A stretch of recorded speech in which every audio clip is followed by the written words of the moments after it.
right, guys, so today we have Yeah. Caralee Pridemore. She is a hairstylist and a salon owner. She has sweetly pinned hair and makeup. Is that correct?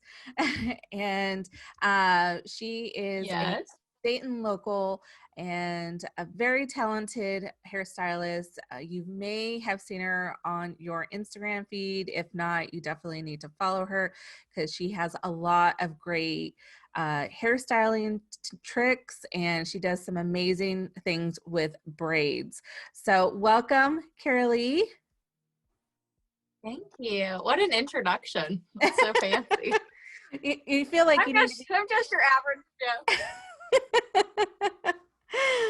So, Caralee, can you just let us know a little bit more about you and how long you've been a stylist, and how did Sweetly Pin come about? Yeah. And FYI, I'm sitting in this chair and it like makes noises sometimes. So like I'm not farting if I'm like swiveling over here, just FYI.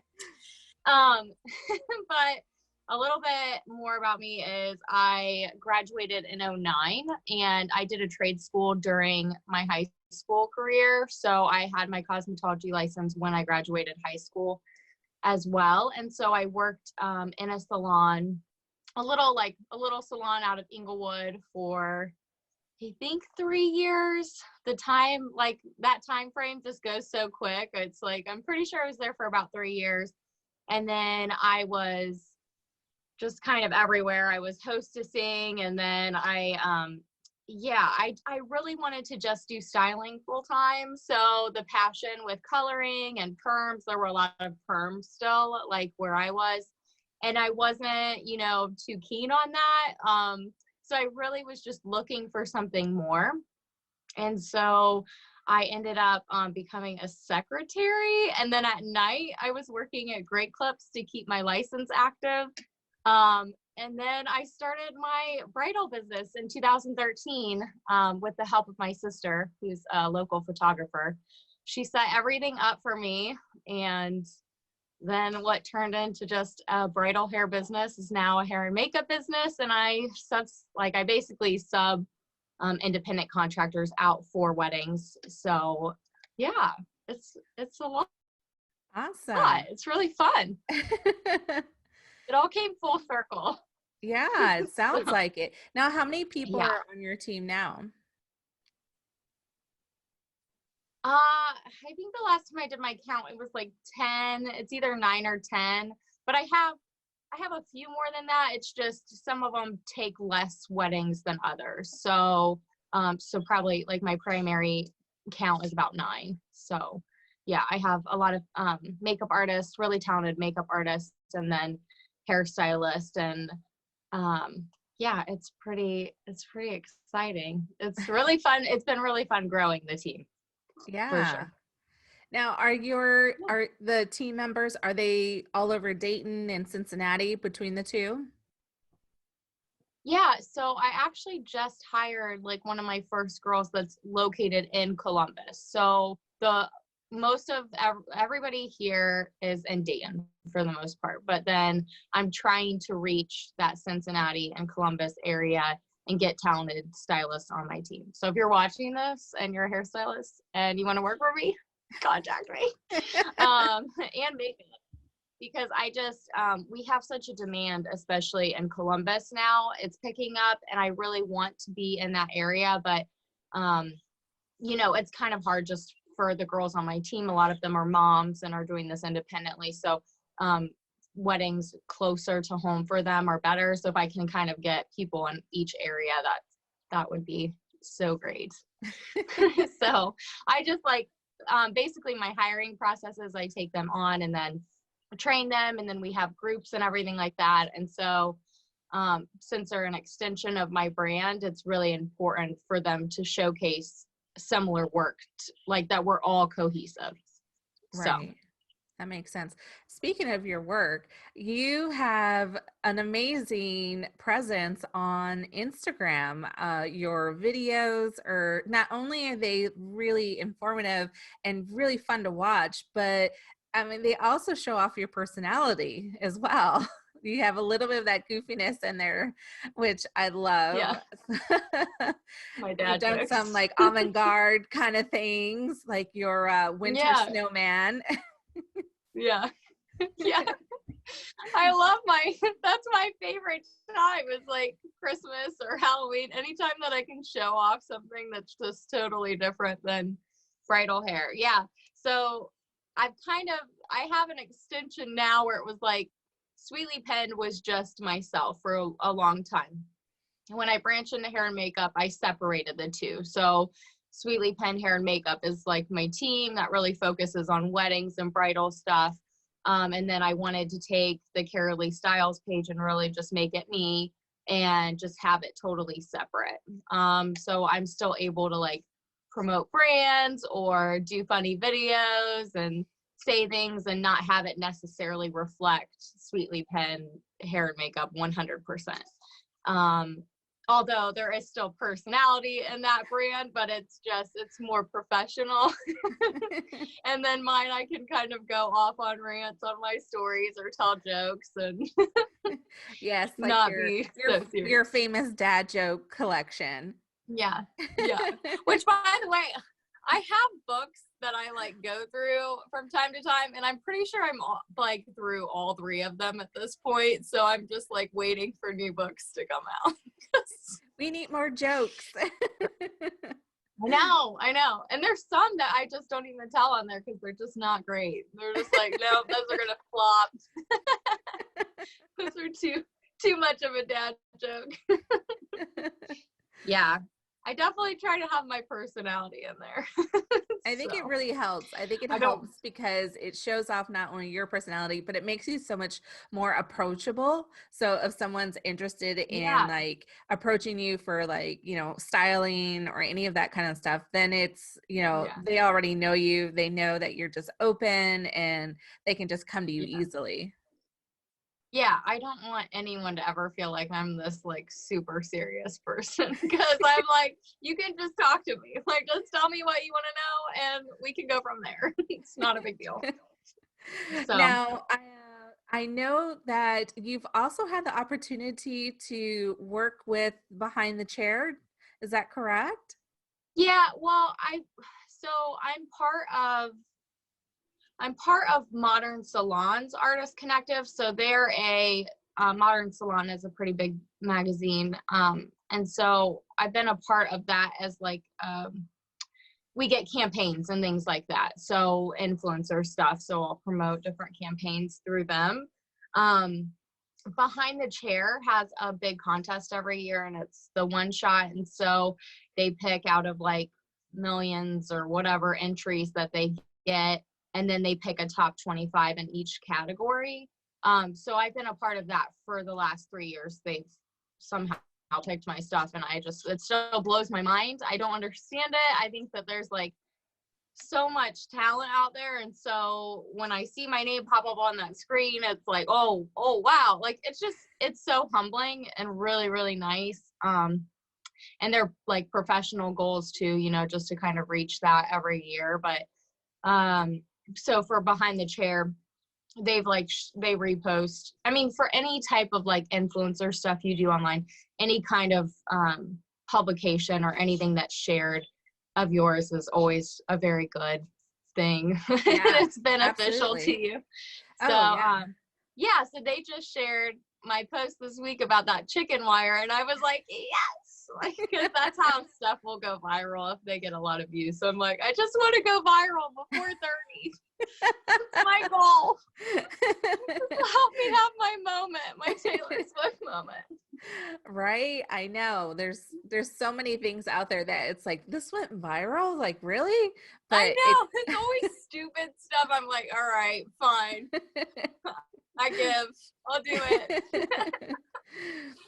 So, right now, and by the time our listeners on the podcast listen to this, it'll be probably a couple weeks from now. But I do want to mark it in a moment in time that right Yeah. now we are going through this pandemic of the COVID-19. And I'm a small business owner as well. And I wanted to hear from you how this has affected your business, and has it had a huge effect, and how are you and your team coping with it? Um, there's a pandemic going on. I didn't know this. Yeah. Well, it's really taking over all of the industries.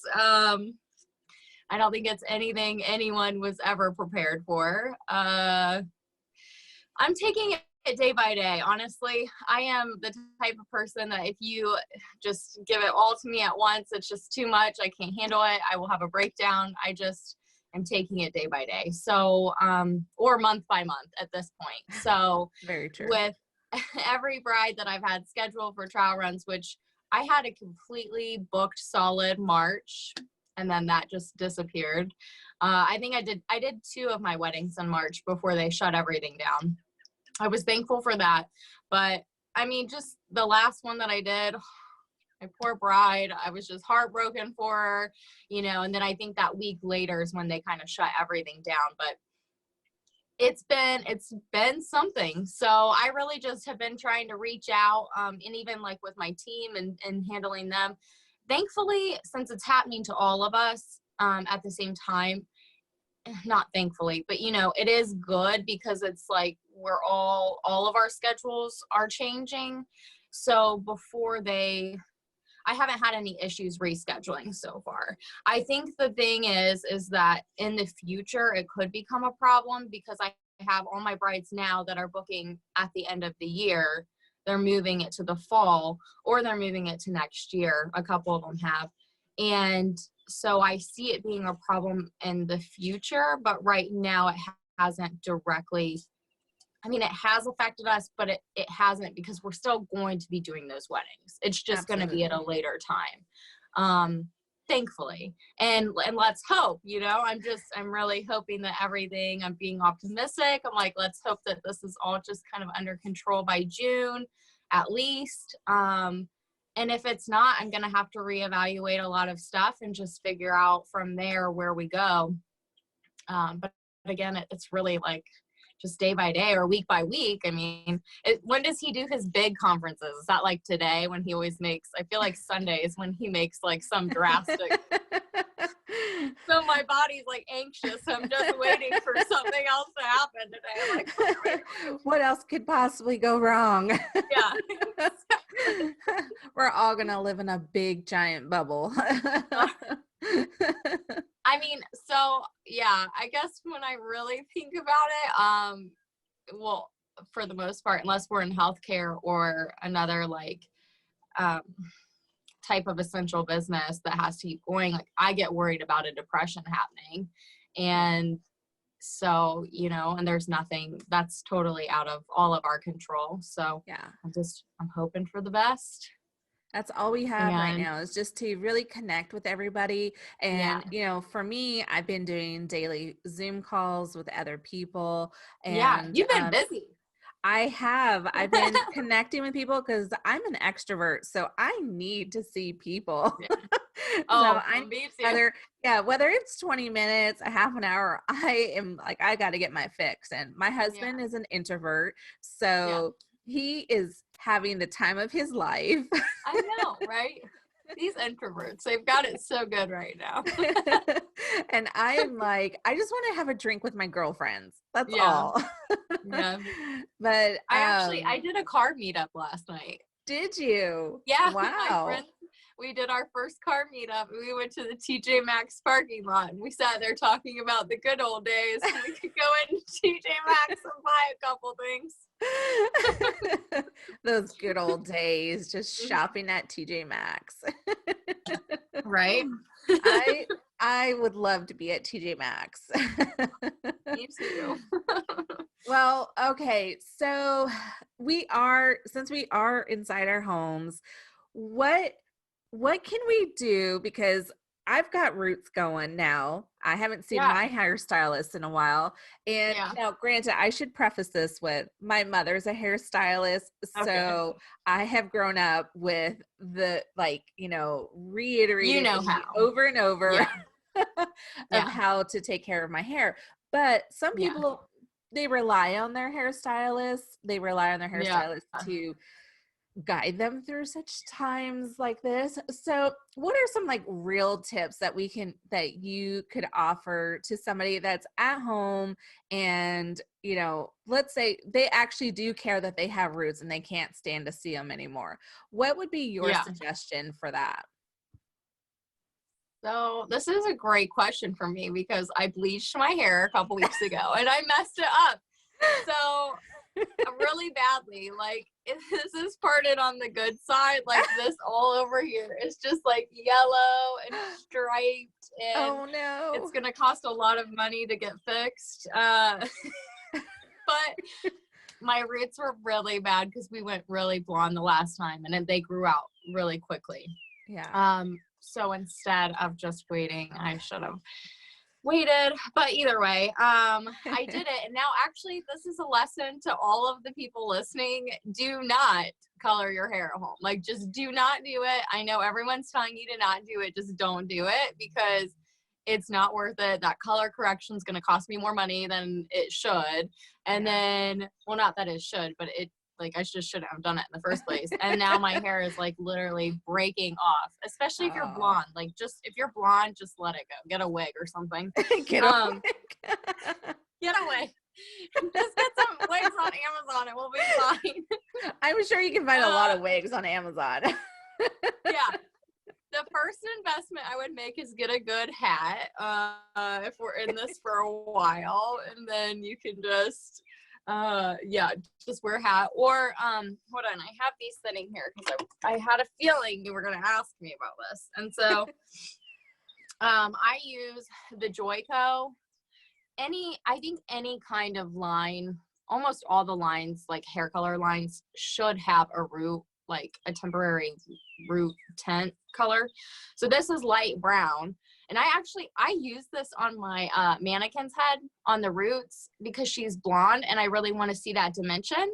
And I don't want to color her hair because mannequins are expensive, really. So I'm just like, whatever I can get out of them, I will. And then I have this like blonde one. That's not how it comes out. Like, it's not that blonde.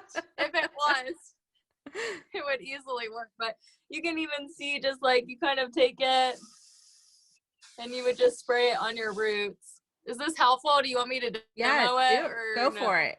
Okay. So you would just kind of spray it on your roots. And then I like to just focus on where people can see. If no one can see down here, do not, like at the bottom of your hair, do not even waste your time. Like, you know this. Like, product is expensive. So you just save your product for wherever people are going to see it on your head. Right. And go from there. So I even like to use the brown because that balayage is so like in right now where it's lighter on the ends and darker on the roots. So I even like to use the light brown on my roots. Just like you can spray just right in there, and it just does a little bit of coverage here, and it's amazing. Like it looks like I got my hair done. And I mean, what, it's like maybe $20 or something. I'm not really sure what they retail for since I don't sell them anymore, but I'm telling you what, if you can get like 2 or 3 of these bottles, and then you should just have those between color touch-ups anyways, because especially if you have any kind of gray hair or anything, my mom loves this stuff. You can also use, if you have like a contour kit with like different browns in there. Brunettes really have it a lot easier when it comes to root touch-up than blondes. They do. Yeah. But that's what I'm saying with blonde hair. You really could just spray this on your roots and like be done with it and have kind of a balayage. And then this will shampoo out. So depending on how many times you like shampoo your hair, like I do mine probably twice a week. So you'll get like a little bit of residue on your pillow. That's something you need to keep in mind too, but nothing that it won't wash out when you are cleaning your pillowcases and stuff. So yeah, those are good options. And then like as far as the contour kit goes, and like, or if you have like a, what is it, like almost like a naked palette that has the really neutral colors, you could take your what, I can't think of what it is, eyeshadow brush. Yeah. Okay, eyeshadow brush. And you can kind of just like do that on your roots as well.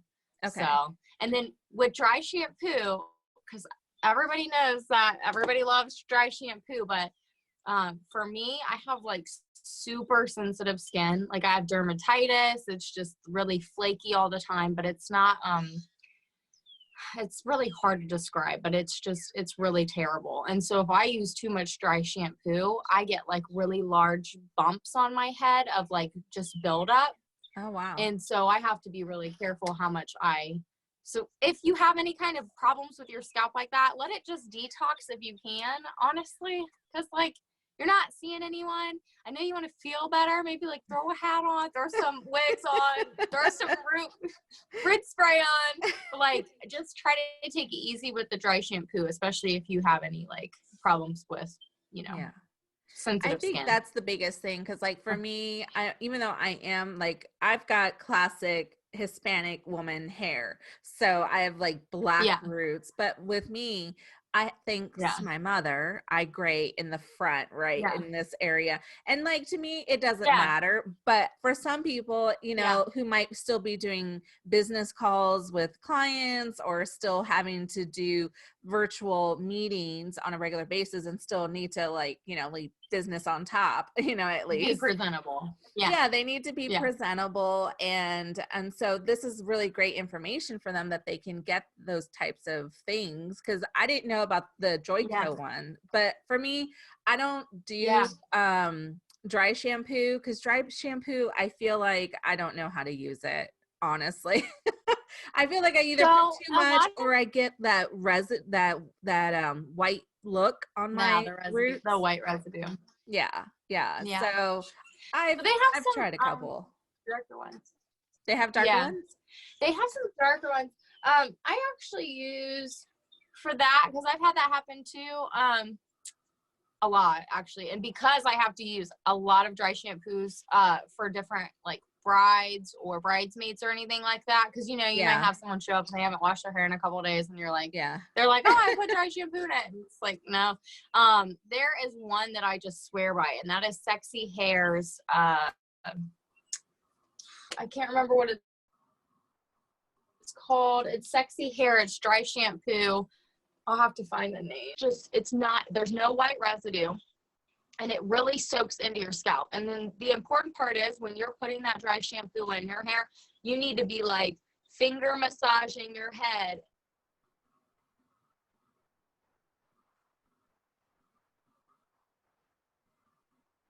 Oh, looks like we're having a little bit of technical difficulties here. Let's see if we get her back.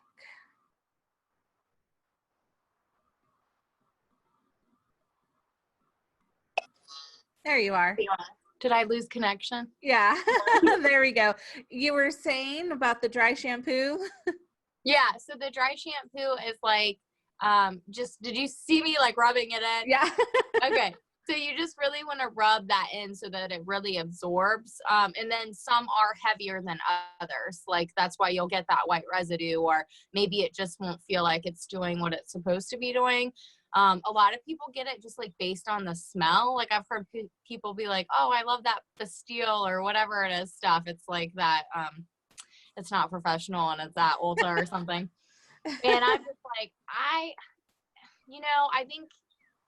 think even with dry shampoo, it's like baking soda is the main ingredient or something. So I feel like you could even just try it with some baking soda.